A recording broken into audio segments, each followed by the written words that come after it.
Halo cuy, apa kabar? Semoga sehat selalu ya.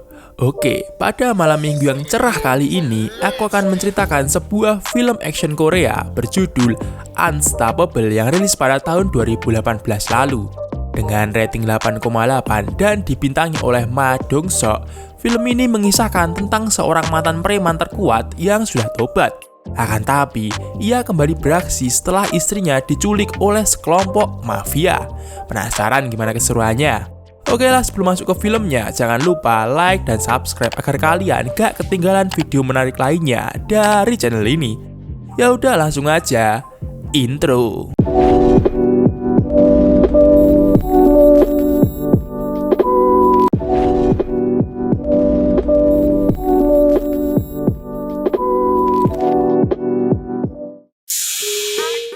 Film dibuka dengan memperlihatkan dua orang pengirim barang. Mereka bernama Chung Si dan Kang Dong Chul.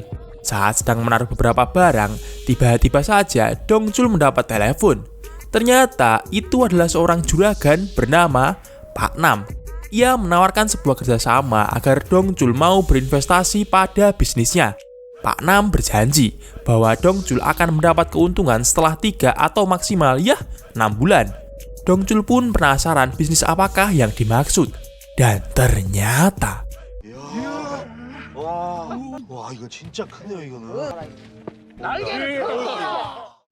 bisnis yang dimaksud adalah jual beli kepiting raja.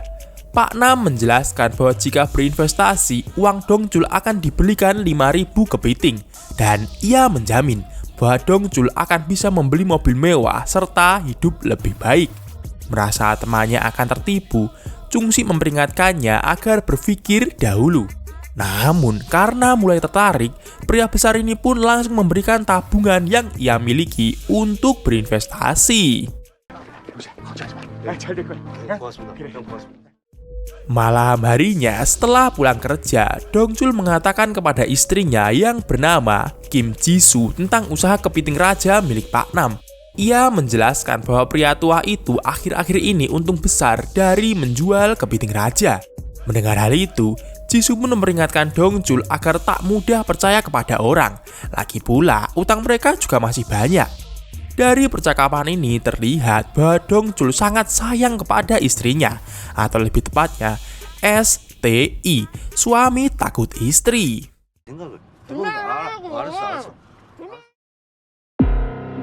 Di tempat lain, seorang bos mafia bernama Gite saat itu sedang melakukan tugasnya untuk menagih hutang. Namun, karena bapak tua ini belum memiliki uang, Gite pun langsung mengambil batu dan ingin memukulnya. Akan tetapi, setelah melihat perempuan bernama Soyeon yang tak lain merupakan anak bapak itu, Gite pun mempunyai sebuah ide. Ia akan menjadikan Soyeon sebagai jaminan selama bapak itu belum membayar hutang.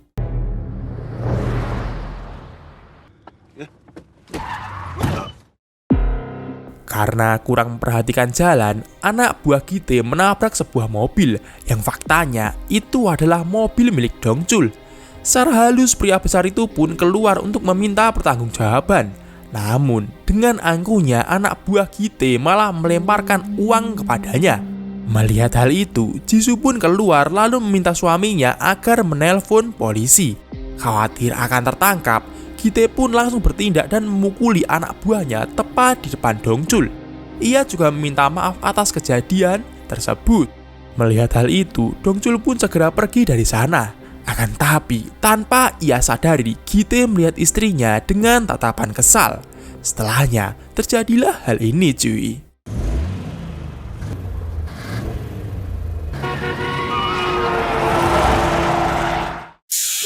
Esok harinya, Dong Chul yang sedang sarapan bersama Chung Si mendapat telepon dari Pak Nam. Ia mengabarkan bahwa kapal pengangkut kepiting mereka saat ini sedang disita oleh pemerintah Cina. Mendengar hal itu, jelas Dong Chul sangat syok. Karena hari ini adalah ulang tahun istrinya, ia pun berniat untuk mengajak Jisoo makan di restoran mahal. Dong Chul pun berusaha untuk bersikap sebaik mungkin kepada istrinya itu. Akan tapi, Jisoo malah mengatakan, ternyata uang jaminan mereka akan cair jika bercerai. Mendengar hal itu, Dongchul pun menenangkan istrinya dan malah keceplosan tentang kapal pembawa kepiting. Jisoo pun bingung dengan kapal yang dimaksud. Karena sudah terlanjur, Dongchul pun akhirnya menjelaskan tentang investasi yang ia lakukan. Mendengar hal itu, jelas Jisoo sangat marah sekaligus kaget. Untuk meredakan kemarahan istrinya, pria baik ini lalu mengambil kue ulang tahun yang ia simpan. Akan tapi, ternyata Jisoo yang terlanjur kesal pulang terlebih dahulu.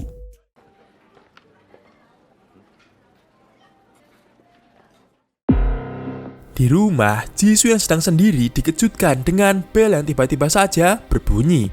Tahu bahwa itu bukanlah Dongchul, Jisoo pun memilih untuk tak membukanya. Tapi tanpa diduga, pintu itu berhasil dibobol dan masuklah seorang pria misterius yang langsung mengejar Jisoo. Di lain sisi, Dongchul yang sedang dalam perjalanan ke rumah, tiba-tiba saja dihadang oleh sebuah mobil yang sedang memindahkan barang. Kembali lagi ke Jisoo, ternyata pria misterius tadi adalah anak buah Gite. Akhirnya, Jisoo pun berhasil diculik. Singkat cerita, setibanya di rumah, Dongchul kebingungan karena tak menemukan istrinya. Melihat bahwa rumahnya berantakan, ia tahu bahwa hal buruk telah terjadi. Dan inilah Unstoppable.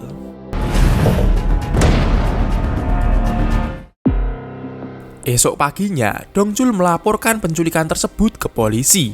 Rekaman kamera menunjukkan sebuah mobil yang dicurigai milik penculik istrinya. Tapi sayang, karena parkiran di sana gelap, mereka tak bisa melihat nomor kendaraan itu. Di luar saat Dongchul akan pulang, ia dihampiri oleh Jung-sik. Lalu tiba-tiba saja, Dongchul mendapat telepon, yang ternyata itu dari si penculik. Ia mengajak Dongchul untuk bertemu di sebuah restoran tepat jam 2 siang. Singkat cerita, hampir 1 jam Dongchul menunggu di sana, namun tak ada siapapun yang datang. Hingga akhirnya ia mendapat telepon yang mengatakan bahwa tas di depannya adalah milik Dongchul. Lalu saat dibuka ternyata berisi uang. Mencurigai bahwa penculik ada di sana, Dongchul pun langsung berteriak meminta Jung-sik mengejar orang itu. Tapi ternyata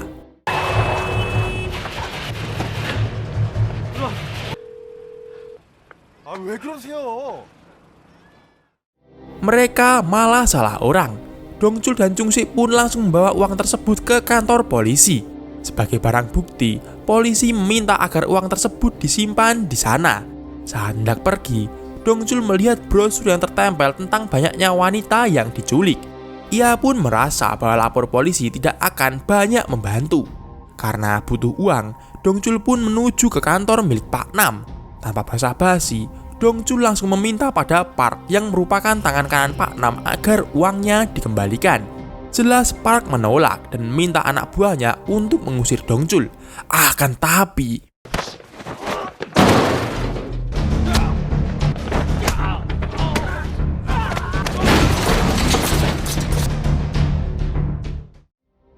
tanpa diduga, Dongchul yang dari awal terlihat sangat baik dan sabar ternyata mampu menghajar semua anak buah Park hingga babak belur. Akibatnya, Park yang ketakutan akhirnya memberikan uang miliknya. Lewat kenalan Jung-sik yang bernama Dusi, mereka akhirnya menemukan sebuah tempat judi yang sangat tersembunyi. Saat bertemu dengan pemiliknya, Dongchul langsung bertanya tentang identitas pemilik mobil yang menculik istrinya. Mendengar hal tersebut, wanita ini pun langsung meminta anak buahnya untuk mengunci semua pintu. Dan pertarungan pun terjadi.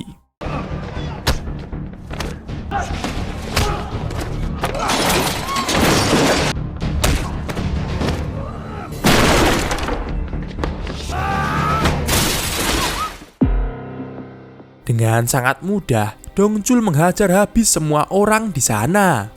Dan jelas karena ketakutan, wanita ini pun langsung mengatakan semua informasi yang ia tahu. Wanita ini juga memberikan kartu nama sebuah klub malam sebagai petunjuk. Karena kemampuan bertarungnya, saat berjalan pergi dari tempat itu, Dusi bertanya kepada Jung-sik tentang identitas asli Dongchul. Di sini terungkap sebuah fakta mengejutkan bahwa ternyata Dongchul dulunya adalah preman nomor 1 di Korea. Akan tapi hidupnya berubah setelah ia bertemu dengan Kim Jisoo. Chung Si pun merasa bahwa para penculik istri Dong Jul telah membuat urusan dengan orang yang salah. Berpindah ke parkiran sebuah klub malam, di sana saat akan masuk mobil, Dong Jul melihat orang yang dulu pernah menghadang mobilnya. Kita sebut saja orang ini Seok. Nampak orang itu sedang membawa sejumlah perempuan berpakaian menggoda menuju sebuah klub malam. Lalu saat Seok pergi, Dong Jul mendekat ke mobil hitam tersebut. Dan tanpa diduga, ia menemukan sebuah kartu nama restoran belut tempat ia menemukan tas berisi uang. Lalu saat Seok kembali, tanpa basa-basi, Dong Jul langsung menghajarnya. Tapi sayang, di sini Seok berhasil kabur.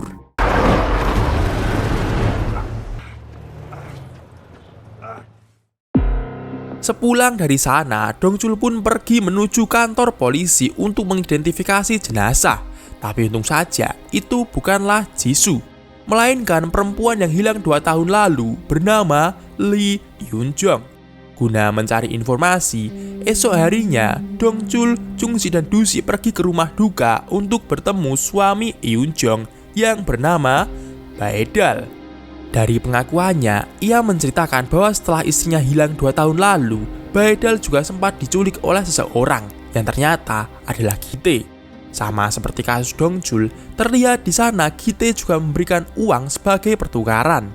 Setelah bercerita, Baedal pun memberikan dokumen yang berisi sebuah alamat dan kartu nama bertuliskan Daesung Finance kepadanya. Dan saat Dong Jul akan pergi, hal mengejutkan terjadi.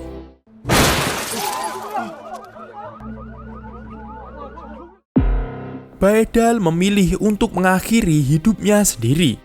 Singkat cerita, Dong Jul pun akhirnya sampai di Daesung Finance. Di sana ia terkejut karena ternyata manajer tempat itu adalah orang yang dahulu sempat menabrak mobilnya. Tanpa banyak omong, ia langsung bertanya di mana Jisoo berada. Tapi karena tak mau mengaku, Dong Jul pun memilih membawanya untuk diinterogasi. Takut rahasianya terbongkar, Gite pun langsung menelpon Dong Jul dan memintanya untuk membunuh manajer itu sebagai pertukaran nyawa istrinya. Karena khawatir, Dong Jul pun langsung mengambil tali dan melakukan hal ini cuy.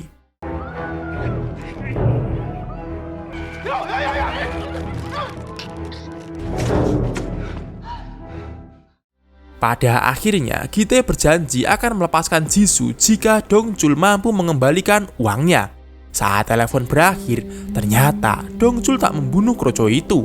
Karena merasa telah dibuang bosnya, kroco ini pun memberikan semua informasi yang ia tahu. Dari pengakuannya, diketahui bahwa tujuan Gite menculik para wanita adalah untuk dijual kepada orang kaya. Ia juga kadang menjadikan mereka sebagai wanita penghibur. Mendengar hal itu, Dong Jul pun segera menuju kantor polisi untuk mengambil uangnya.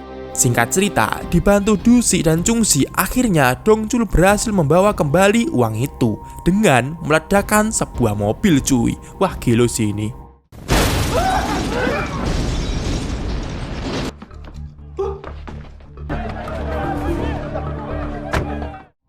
Di tempat lain, Gite sedang mengajar Seok karena memukuli Soyeon hingga babak belur.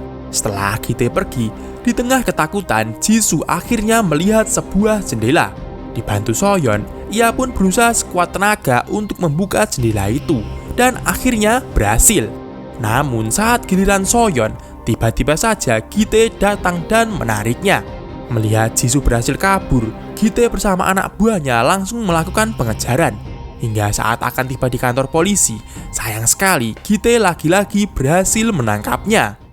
Kembali lagi ke Dong Jul, berkat informasi dari si kroco tadi, akhirnya ia berhasil menemukan markas milik Gite. Bagaikan orang yang tak memiliki rasa takut, ia pun langsung menghajar habis semua orang di sana.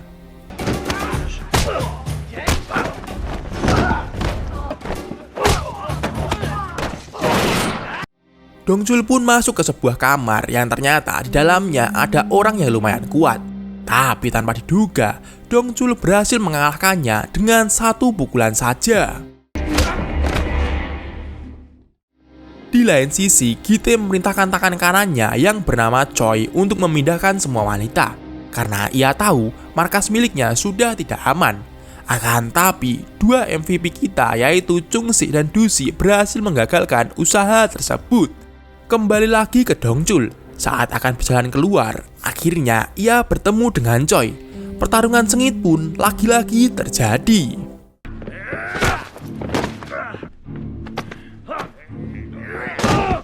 Di sini, Dongchul lumayan kesulitan, akan tapi tetap saja akhirnya Dongchul lah pemenangnya.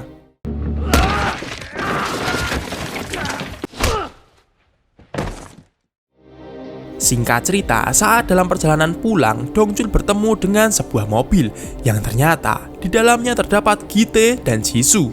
Dongchul pun langsung melakukan aksi pengejaran yang sangat epik. Tapi sayang, di sini Gi-tae berhasil menggulingkan mobil Dongchul.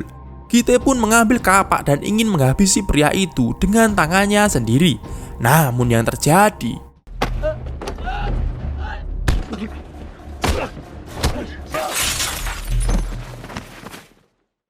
yap, Dongchul ternyata masih selamat dan melempar barudak itu hingga terpental. Karena rasa emosi yang memuncak, Dongchul pun langsung memukuli habis-habisan bos mafia tersebut. Sumpah aku di sini puas banget, cuy.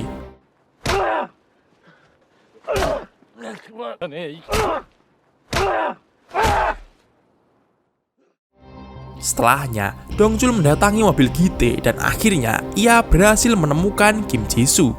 Polisi pun mulai berdatangan ke sana untuk melakukan pengamanan. 3 tahun telah berlalu, saat ini Dongchul dan Jisoo menjadi bos sebuah rumah makan kepiting dibantu Chung-si, Du-si, dan Soyeon sebagai pegawainya. Usut punya usut, ternyata Pak Nam tidaklah menipu. Kapal itu ternyata memang disita oleh pemerintah Cina karena melanggar wilayah. Dan 2 tahun yang lalu, kapal itu dibebaskan karena terbukti melakukan hal tersebut secara tidak sengaja. Dan film pun berakhir. Wah, ini filmnya wajib kalian tonton sih cuy. Bener-bener keren tur, mantap. Adegan action pun berasa sangat real. Oke, mungkin ke depannya aku bakal banyak mereview filmnya Pak De Ma Dongseok. Yowes, sekian video kali ini. See you dan bye-bye.